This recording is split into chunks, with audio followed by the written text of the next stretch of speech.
Good morning everybody, my name is Alex and I'm going to be going through your memory verse for this week for Sunday School beginners. So hopefully you've all got one of these cards, and the memory verse we're going to be revising today is this one here, which is God works for the good of those who love him, from Romans chapter 8 verse 28. Now hopefully you remember that when we did this before in Sunday School, when we were back at the church, which must seem like quite a long time ago now.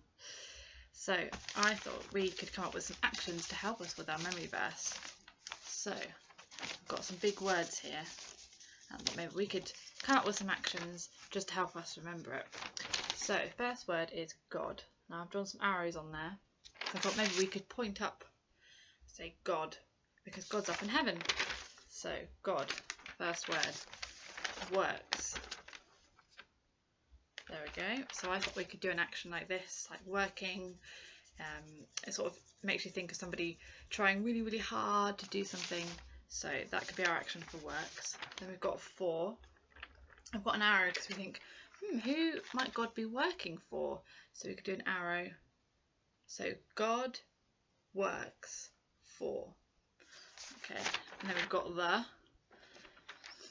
So God works for the good, and I've got some big smiley faces. So you could do a really big smile, or you can do a big thumbs up.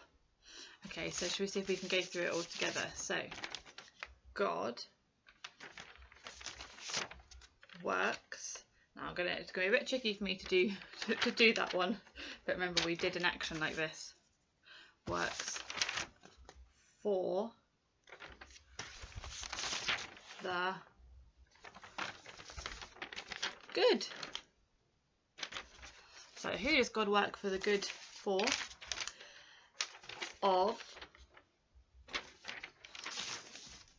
those. So maybe we could do something like this, like those who love. So we could put our hand on our heart, love him. So we could point back up to the ceiling again. And then it's from Romans chapter 8 verse 28. So that was a lot to remember, wasn't it? So I think maybe we should go through it again. So just get all my papers back together again.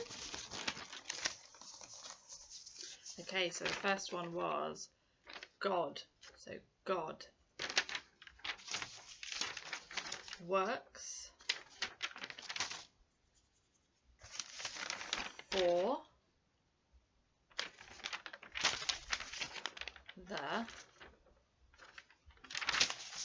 good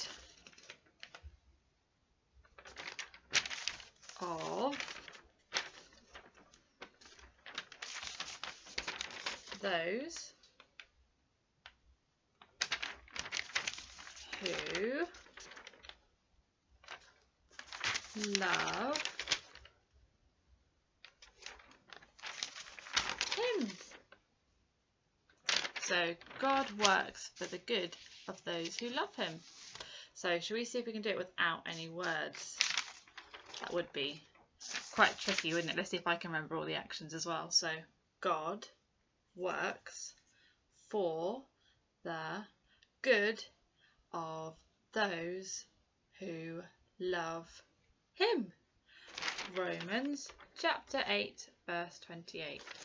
And maybe when you think about that verse, you think, oh, that would be great. God works for the good. So if I love Jesus, if I'm trusting in him, then maybe that means that God will give me everything. God might give me a new toy, or God might give me a new friend, or God might give me some really fun games to play. And there's nothing wrong with those things at all. It's really good to want those things. But it means that sometimes when God's doing things in our lives, and when it might not seem like he's working for the good of us, it might seem that we don't really know what he's doing, but in all the things that God does, he's working for the good of his people, and we have to trust him, which can be really hard, can't it? But we can remember this verse, and adults will need to remember this verse as well. I'm sure your mummies and daddies will know this verse very well. But it reminds us that in everything, God is working for the good of those who love him. And isn't that really, really encouraging? That's really, really nice to remember, isn't it? That God wants the good for us. And that can really help us, maybe especially in this time when we're all at home and we don't know what's happening. But we know that God is doing good even in this time. Okay, have fun learning it. Remember, you've got these cards if you want a little bit of extra help to remember it. Yeah, have fun.